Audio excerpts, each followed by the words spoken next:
Hello dear customer, now I'm going to show to you how to connect the earlobe to our this machine. Okay, first go slow here from the hole, okay, and then come to downside, yes, okay, and go slow there, and then go slow this hole, and go downside the small hole, okay, and then here is this touch, placing the earlobe left side, let it go up,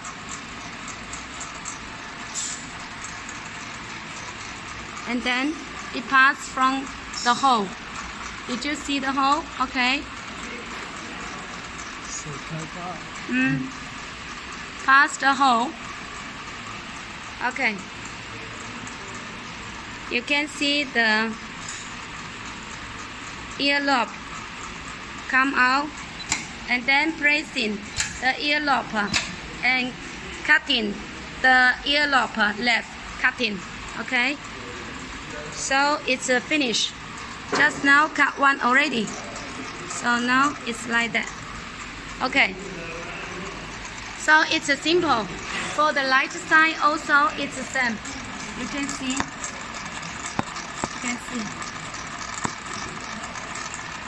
Okay.